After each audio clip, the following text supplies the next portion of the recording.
Hello, everyone. Welcome to the Vertical Reach podcast. This is where storytelling meets strategy. I'm Pauline Gray, and each week I sit down with the creators, innovators, and voices shaping the world of vertical storytelling. Let's tell stories that connect. Hello, everyone, and welcome again to the Vertical Reach podcast. As we all know, the vertical reach is that moment when you take a moment and pause and decide, I will now extend upwards, whether physically, emotionally, or professionally, when you know that it's time to rise above and meet the next level of achievement in your life in any area. It's about really deciding that you've plateaued and whether you want to continue along that plateau, which is fine, or you want to rise and accelerate to achieve something new and fresh on new horizon and level. This show is not about people who just changed careers or pivoted. They changed altitude altogether. This season focuses on filmmakers and creators in the microdrama space, vertical microdramas, all part of a large integration and reinvention of the self. AI, of course, is a huge part of that. My goal is to document real-time transitions, not this polished hindsight. We're going, blow by blow as we explore people's lives and paths. And today in the guest chair, we have an incredible thought leader in emerging tech. He's actually taking a moment away from speaking at Parliament and popping into 10 Downing Street. So we're very honored. Thank you. Great to be here. Yes, he's in quite high demand. Guy is the CEO and founder of Charismatic.ai. They're at the forefront of creative AI for over 15 years. He's already run 3 startups and is building and leading digital businesses for international media and telco organizations. With Charismatic, Guy is transforming the use of AI in film, television, and video games. His focus is on good storytelling and the gap between the creative and technology industries. And Guy, I'll let you pop in here and augment our reality. Go on ahead. Thank you. Great to be chatting with you, Pauline, and great to be here today. Really looking forward to this. Yeah, my focus has, as you alluded to, always been on storytelling. Technology is nothing without a good story. That said, I think, going way back almost to my grandparents, who are like this mix of engineers and creatives and all sorts and entrepreneurs, really fortunate. I've always sort of been the bridge between these two industries of technology and creativity. And what's always pushed that line is how can we tell a better story with this new technology? We have great technology. Storytelling, as we know, has always been influenced technology, whether it's the printing press or whether it's the movie screen or whether it's photography or whether it's theatre, all these different elements.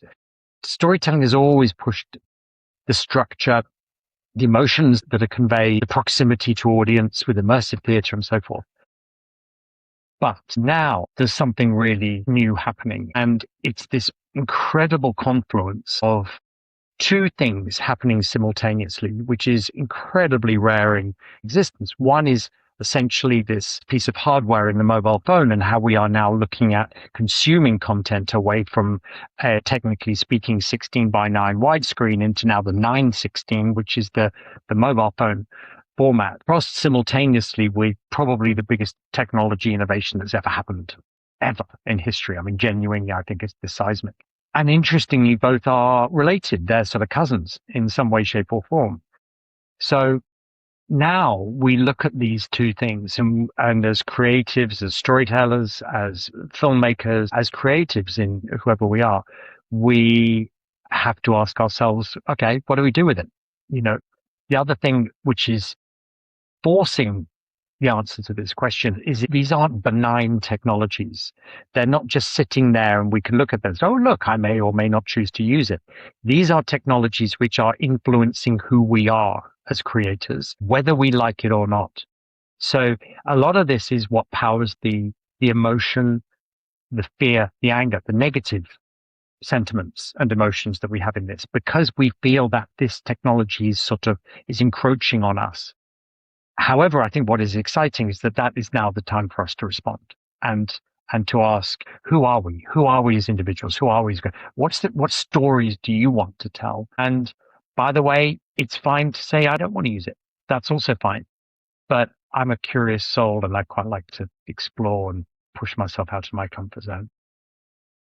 It's amazing. I love these conversations because they make me think so hard, and yesterday I'd asked the question of my guest about this issue of sort of the shrinking down of the audience from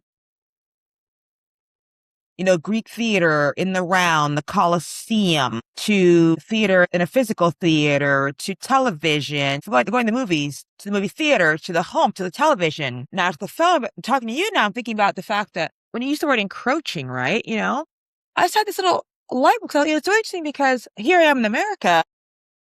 It's very, I'd say almost denial reality here. And I was thinking it's really interesting because I have in this past year a pretty broad brush of global experiences. And I just noticed something very interesting about the whole encroaching issue because,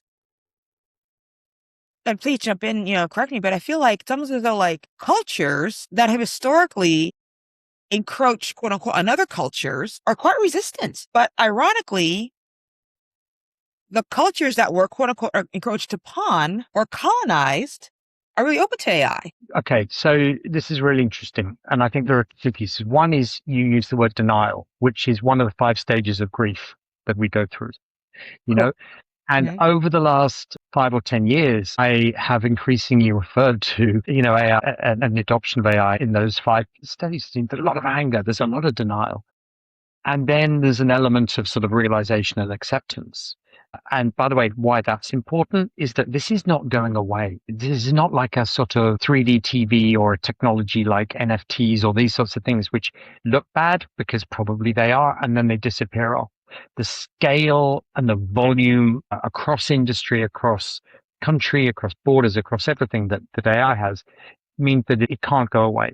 So there is going to have to be a level of acceptance to it. The cultural piece is really interesting because very early on, there was a realization that the data sets were very white, very Western. They were being editorialized by software engineers in the Bay Area who were largely white, male, unaware that what they were doing was influencing and adding bias to these. There was not enough focus on ethics at that point because nobody really realized that quite what they were building. I don't think people really realize quite how huge this was going to be. And to a degree, the legacy of that, my God, legacy, this is only a 3-year-old legacy. It's not like it's going back too far, but we feel it and you feel it. I feel it. Everyone feels it when you try and prompt for a particular image of someone. You say, I want it to be this sort of person. And you think, hang on, I've seen that person before.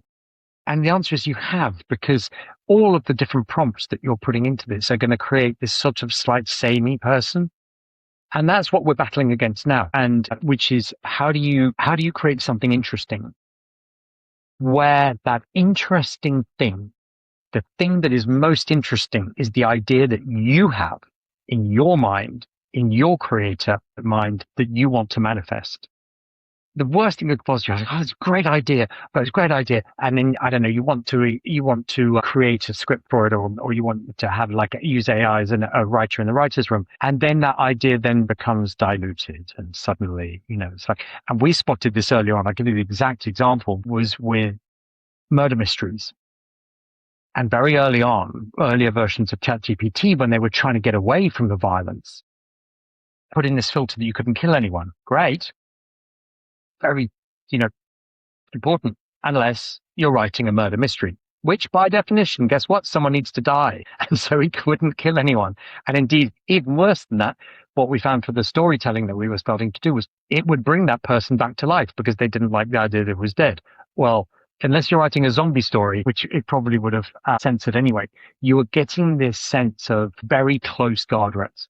So all of this goes to say is I think there is a very strong element that we need to recognize of cultural, of this, as you say, almost like a colonization, which has come, which is already there. It was a colonization, from day one in some ways. But the good news is for everyone is that I think what we're seeing week on week is an element of fragmentation from the technology with open source communities and stuff that we will be able to recolonize and build up our islands and build up our cultures. So look, I am an optimist in all of this space naturally. And I genuinely feel it's one of the most exciting times for us as in the creative sectors right now.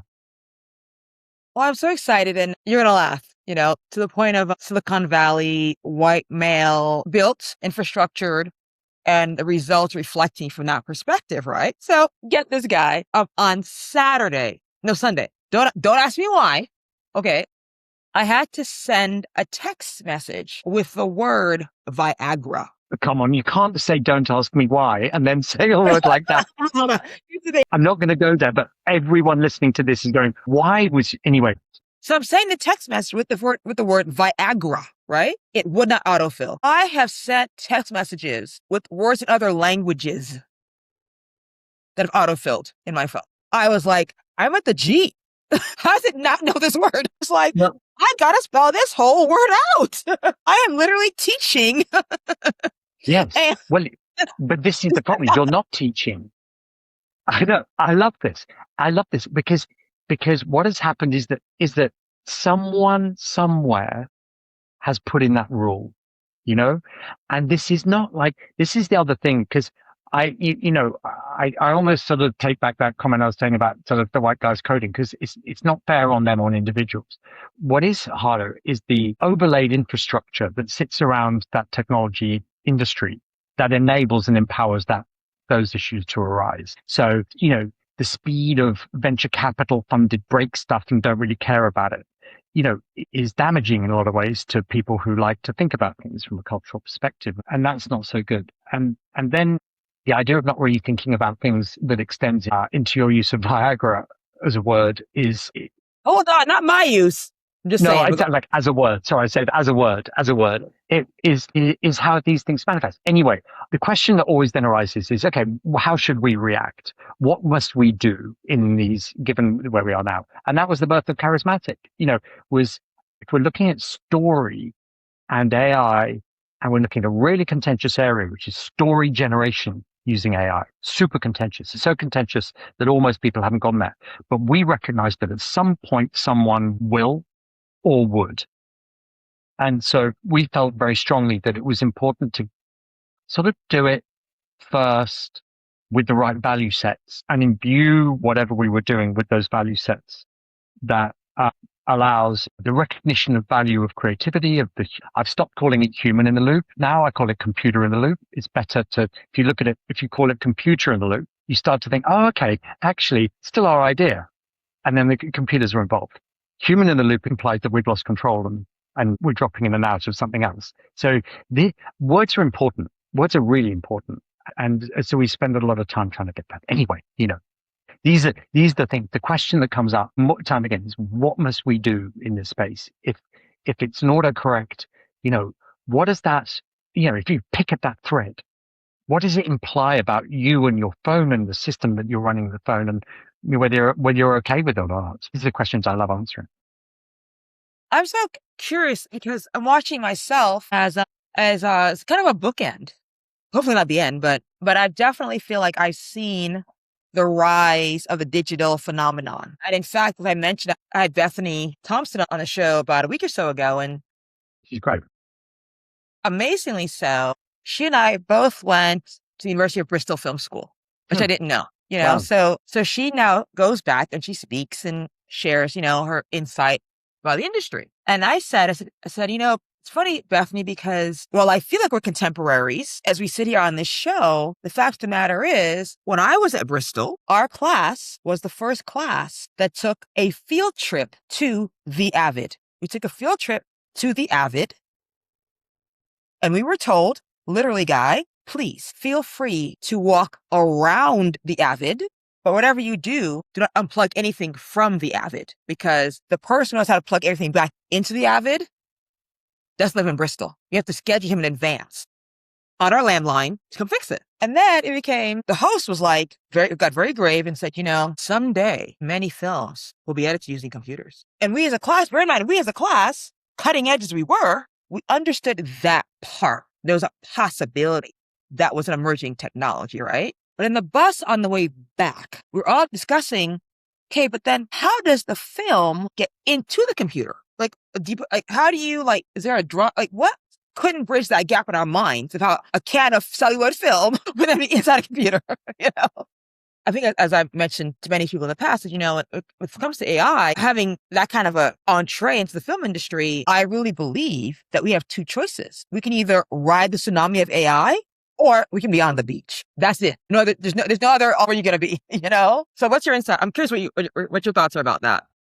Well, what do I think about that? I think Okay, why are we faced with that choice in the first place?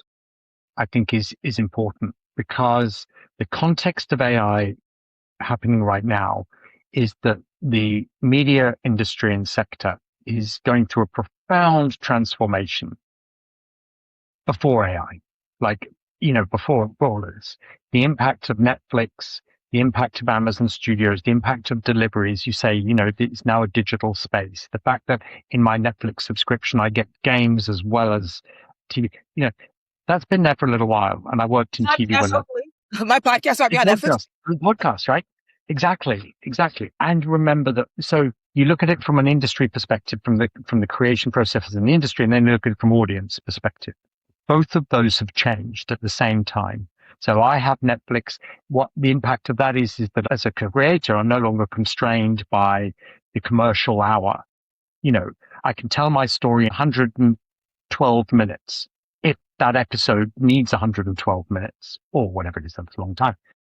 Whereas previously I couldn't. So anyway, the nature of story itself is shifting. And as an audience, my God, well, like 50 years ago, TV was in the living room. That was where I consumed it. Now it follows me and evolves and. So both of these have changed. And this is before AI. Remember also microdramas, topic of conversation, before temporarily AI existed. But their first microdramas, and the majority of them now, are filmed using traditional filming technologies, just in super micro form, with small crews and small cast and, all of that stuff. And again, I find it interesting, by the way, why that happened. Like, no one really quizzed, well, why? Everyone goes, oh, yes, they're shot for $200,000 per series or whatever. Why? Why does that happen? The reason is because the level of binging that needs to happen based on the storytelling structure itself requires that they're throwaway, and that you're not getting that repeat IP consumption and immersion that you might be used to with Star Wars or a well-crafted story world. So the story structure itself has changed, which necessitates then the commercial structure that sits around it. Similarly, as we know, through the three major writer strikes in Hollywood, driven off three different models. The third one, generally, the most recent one, generally people call the AI writer strike, but it wasn't. It was around streaming residuals from Netflix. That was the catalyst that enabled that. Then AI came in as a media headline as much as anything else, as people worried about it, and then the two merged, and then it became about AI. So the context in which all of this stuff happens is important, because as you as an individual choose your choices for whether you want to remain on the plateau of your career or then move on to the next step, that context is important. You need to know how to make that decision. What happened with microdramas, and for better for worse, is going to increase is there is a level of a race to the bottom in terms of production budgets. And the numbers I'm hearing now are just silly low per minute, per hour production budgets. And what you will get for that is, and I don't like using the word, but slop. Now, it's not necessarily AI slop. It's just bad TV. And that's where we are. So all of this goes to say that as we look into the next phase, I think there is going to be not necessarily a reversal, but there will be people who want to tell their stories in their way. And whatever that is, we're seeing a lot of the negativity that I'm seeing, and always have done, interestingly, around AI has come from students, from younger. Everyone, assumes that every new technology is rejected by older generations. That's totally not the case with this. Actually, it's the younger generation that's rejecting it, and for very real reasons around jobs and their own perspectives on it, which are incredibly valid. But going back to your point about, do you stay on the beach or do you ride the tsunami? Especially in that younger generation, we're seeing a rise in vinyl record sales of all-time high. It's fantastic, that sense of craft. A rise in 35mm photography, both still and moving.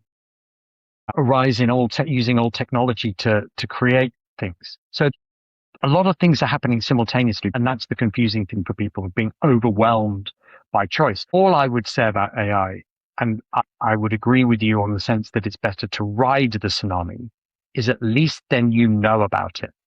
You're then making a decision about what you like and what you don't like from a position of knowledge. If you don't, I think that's where a lot of societies fallen foul of many different social questions. Just appreciate it, learn it. If you don't like it, then don't use it. I have so many thoughts in my head. I really want to have a recording or a session with people like yourself, myself, my guest yesterday, who have a very long range perspective on the industry, because what I'm always amazed by, and while I did go to LSE for a master's degree in economics, basically, as I zoom out now, I really believe there's one rule of global economy, global finance. And I would say, this is the Pauline Gray MBA. 3 words: capitalism always wins. Never been a time when it didn't win. And even the times in history when socialism was the model, the people in the socialist parties were enjoying capitalism. Because they're below them, they were sharing everything. The ruling party never shared anything in any communist regime ever, right? So I say that to say, what I'm curious about moving forward now into this new global economy, post the strikes, we've all lived through every strike. And what I really would like to maybe facilitate, love your thoughts, is sort of a translation in real time, real talk of what a lot of these sort of more sort of macro terms and promises mean. So for example, the writer's strike, for example. With the writer's strike, in my opinion, the big chunk of it was asking for more writers in the room, because up to that point, major networks could have like 12 writers in a room. I think the Roseanne show had like 22 writers. Like Roseanne literally meets someone in a bar and hire as a writer on the show, literally, So one of the aspects was there are these micro rooms where you would have 3 or 4 people break down the show, put it together, and then crank out an entire season.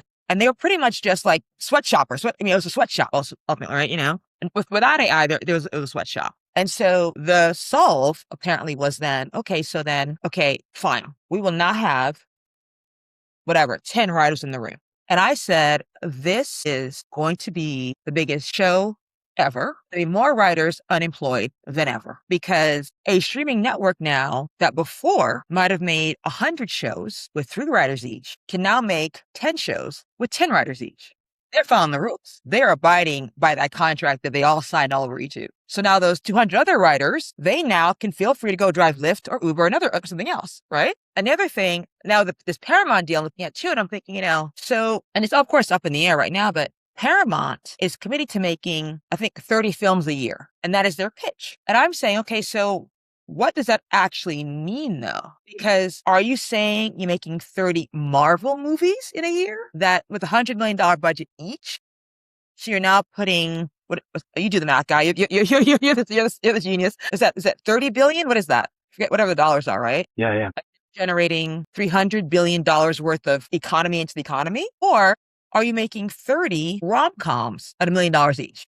Exactly. Because that's a very different number. So like a Paramount can then say, this is what we agreed to. We said 30 films, there's 30 films. What more do you want? So, I mean, yeah, it's a really interesting point. Again, it goes back to your point about capitalism, because you're dead right. The headline can say we're going to make 30 movies. Right. So Blumhouse movies, microdrama could be a movie, depending on the definition of movie, all sorts of caveats. There's an interesting thing about that I remember looking up a little while ago, and I forget what the exact figure is, but it's about, generally speaking, what annual salary is peak happiness. Because I think one of the lies of capitalism is the more money you have, the happier you are. Geez, look at the really rich people. They're not happy. They are completely unhappy. By the way, that figure somewhere, from memory, was somewhere around $120,000. Now, let's run this scenario. Instead of the studios saying we're going to make 30 movies, they say we're going to employ, by the way, writers are not the most expensive, ticket item on a movie. So why everyone focuses on getting rid of writers, I really don't understand. From a capitalism point of view, employ more writers. You're going to get better stories, the return on investment on a writer is really, really good.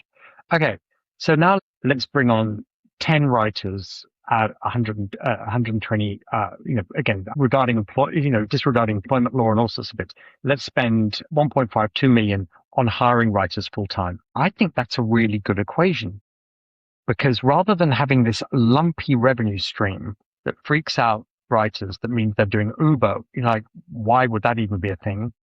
You should have a standard, really strong, stable environment within which a writer can work. It's a long period. And by the way, from a studio perspective, it works because you're going to get better outcomes at the end of it, hopefully. That in some ways that's an anti-capitalistic thing because the CFOs and bean counters are going to look and say, well, I don't want these guys on my books. Well, maybe you should look at reframing your management structure because I tell you what, the structure currently is not working very well. And if you can build out something which is going to pay the writers, not just on a fair terms, but on a way in which it can address the shift that has already happened in the media market, as we said, 30 movies versus why don't you do 300 episodes or whatever, that makes more sense. Then we're in a better space. Think about it differently. That's how I look at it. Yeah, I like that. It's kind of like a star system for writers. Yeah. Where you kind of we worked with a brilliant small theatre production company that we were helping out just as the pandemic hit, and they had a couple of Shakespeare productions. They had Alice in Wonderland, and we helped them using AI transition to online versions of those productions. Alice in Wonderland was hilarious. It was won a ton of awards and was the most insane production I've ever seen. And we mixed in live actors who were all acting via Zoom from their bed sits, literally, with CGI, with all sorts of stuff. And it kept then going throughout. And after the pandemic, the CEO of that production company said, you know what I'm going to do? I'm going to employ people full time. No theatre company does that because that's not the way that theatre works. But they said, if we can do that and we can start to build some stability about it, we can change the way that theatre works. And they did it. I haven't followed up on how it's gone recently. But I love that different way of thinking about the investment into creative capital. Now, wasn't there, correct me if I'm wrong, but wasn't there like Shakespearean troupes back in the day? Like way back, like when Shakespeare was actually alive. I mean, that day. Weren't there like Shakespearean like troupes that worked with Shakespeare? And they just kind of rotated around. I mean, am I making this up? Well, yeah, but again, funny enough, because actually my background is in my life obsession, funny enough, has been around interactive storytelling. I was the first head of digital for Penguin Books back in the day when we were, doing all that CD-ROM stuff. And the interesting thing about that is it asks the question, the core story form, which is what happens if the audience is interrupting the whole time? Because that's what interactive storytelling is. And how do you personalize it? And back then it was really hard because we were working on quite fixed material like CD-ROMs or a book or something like that. But you go way back, and yes, theatre is a really good foundation stone. And the wandering troubadours who would there was the storytellers with a little mandolin and they were walking to some town, and what they'd do is they'd have a drink or two, they'd listen to they'd sit at the bar and they'd listen to the gossip. Who's the mayor?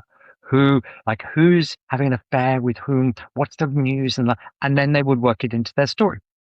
That's called dynamic nowadays. That's called immersive storytelling. It's like we always invent a new name for it. But I think this, these sorts of things, this is the bit that interests me about, again, bringing it back to AI. And the world we're in is that we can evolve, stories are the most resilient things of all. And we can evolve them into new and interesting ways we hadn't thought of before. And the mobile phone is a brilliant way to do it. I don't think we've even seen the beginnings of the innovation in that space. It's really exciting. I love this. I mean, I grew up loving choose your own adventure. Yeah. That was it. I mean, like, turn to page 34 if you want this. Turn to page. I mean, I love that. And I actually can't now remember, or actually imagine how without a computer, like how did with like Post-its on the wall, like how do they even have index cards? Like, how do they plot those things out? And I remember I did this project. This was before Facebook, actually. And there was a time before Facebook, people, believe it or not. There was a time before Facebook. And it was for Toyota. It was Saatchi & Saatchi and Braille Communications. At that point, it was interactive. And it was called If Looks Could Kill. And as the writer, I was crafting the narrative and the backstory.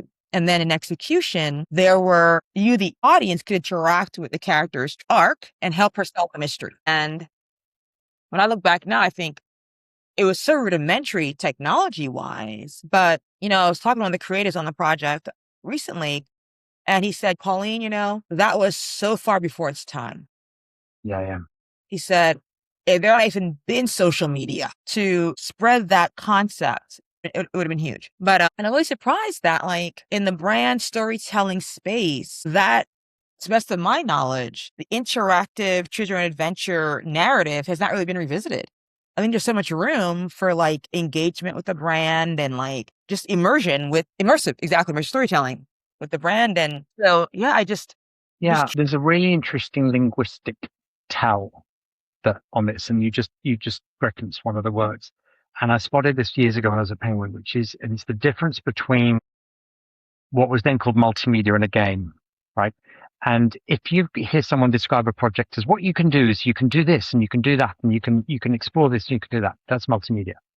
If they're describing is what you got to do is you got to get to level 1 and then you got to get over here and you got to do this. If you gotta, must, that's a game.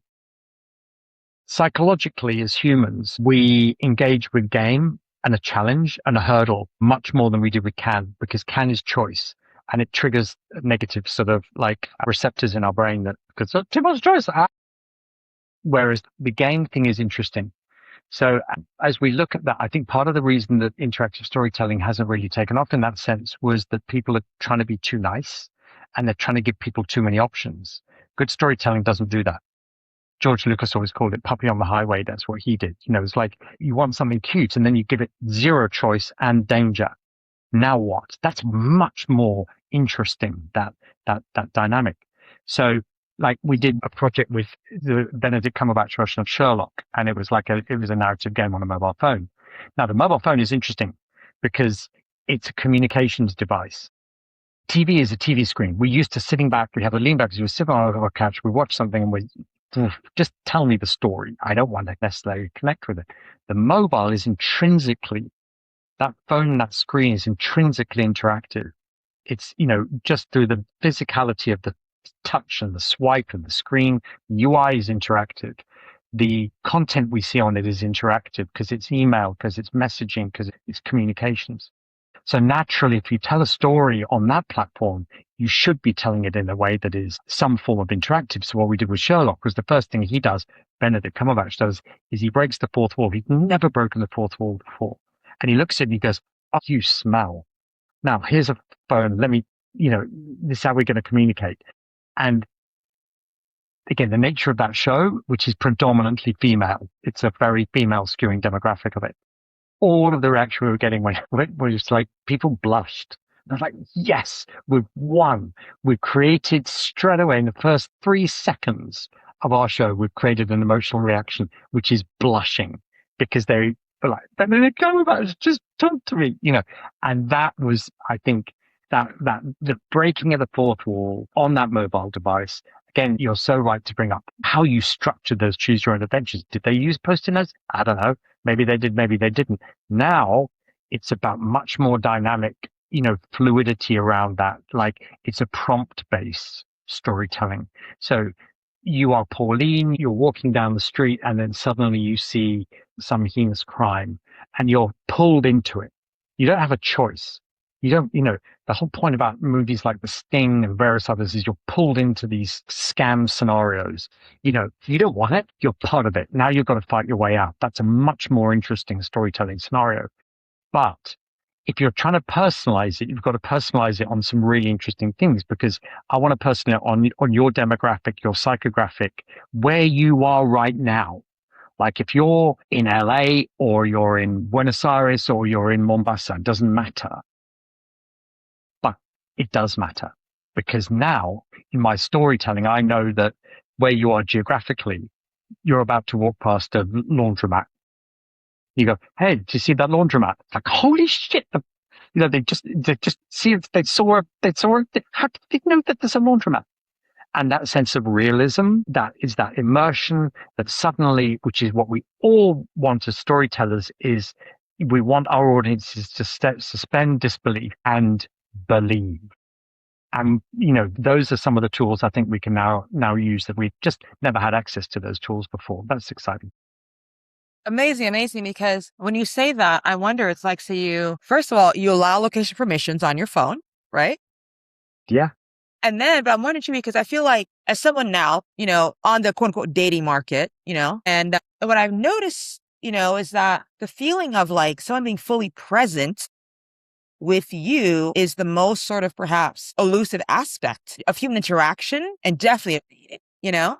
So I'm curious about this whole notion of like, if you have an interactive game, right? And they know your exact location, you're at the laundromat, across the laundromat. No. So now you've achieved full presence.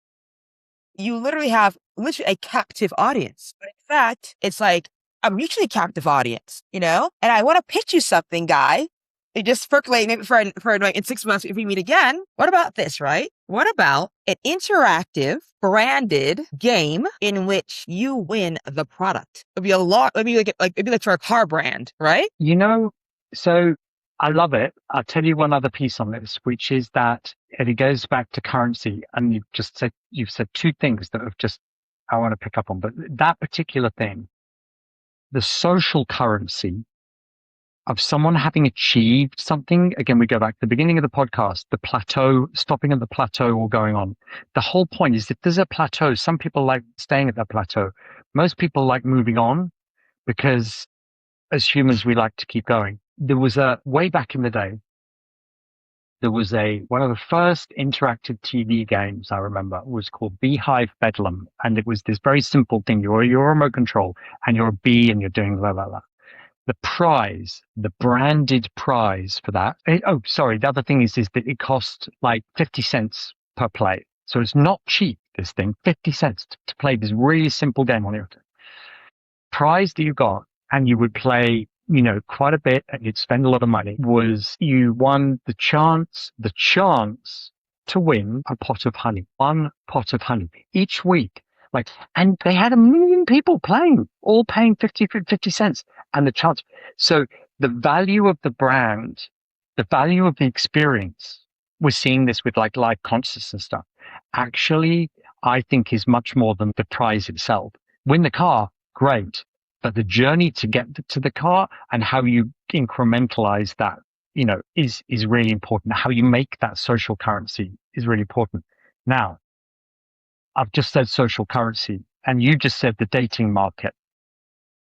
So both of those I find like a bit icky because I get social currency. The dating market, Pauline, you're not a market. You're a soul. You're a person. You're a wonderful person. And the idea that product on the market though. I'm a product on the market. I'm on the I'm at the window. I'm in the mannequin. But even that, it's like, I think, because what the dating apps have done is that they've put this gamification, commercialization layer over something that shouldn't be that. It should be whether we get on with people, whether we have a connection, and maybe it is play a game, but I think relationships often are born out of, the strongest ones I've seen are born out of a struggle to begin with, whatever that struggle is. And it could be going, the struggle could be, hey, we're going to go on a 10-hour hike together. Or it could be something where we go through a problem together and then we see how we've reacted in that stressful situation and then we've come together. Dating apps don't think about that.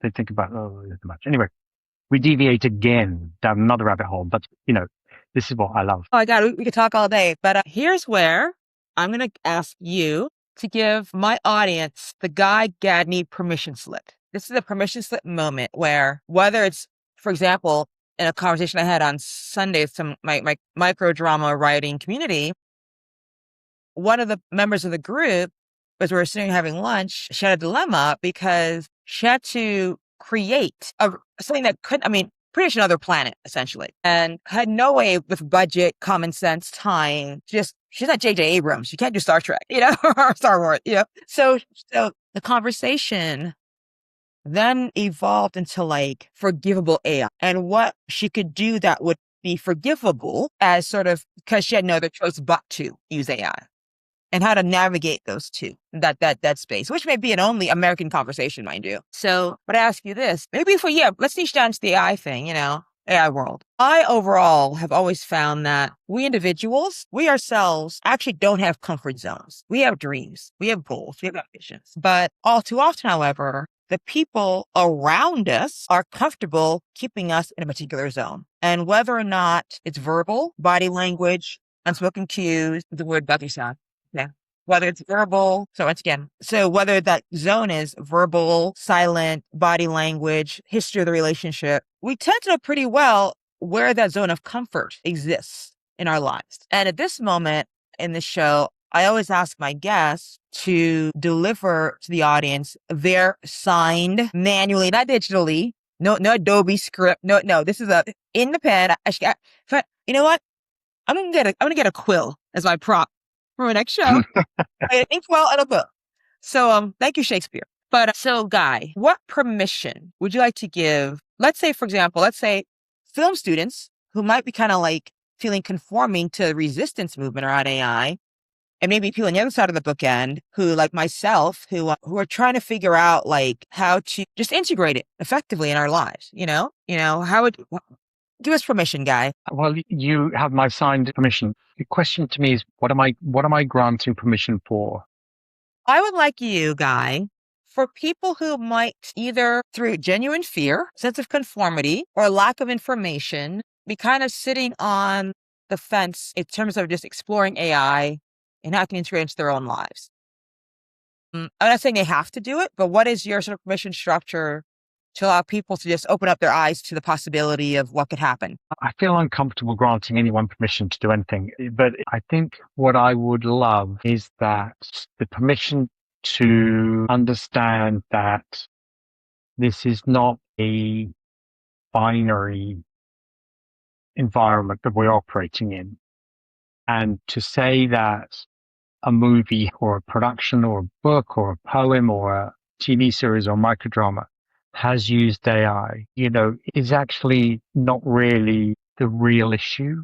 It's about whether maybe it's granting permission to feel something when they see a production which has used AI in some form or other. Not about technical brilliance. It's about, has it been used to convey a message and a series of emotions that creator wanted to convey. It's okay to feel. I love that. It's okay to feel. So as we wrap up today's episode, parting words, it's okay to feel. Put that in the comments. Let's get feedback on that. So I'll wrap up now. And to my audience, I'm going to say, whether you're building something new or becoming someone new, this is the vertical reach. And no matter what, just keep swiping up. Thanks, guys. Thank you, Guy. Take care. Thank you. Bye. Bye-bye. Thank you for listening to this episode of the Vertical Reach podcast. If you enjoyed the conversation, make sure to subscribe so you never miss an episode. And if it sparked something for you, please share it with a fellow storyteller. Until next time, let's tell stories that can.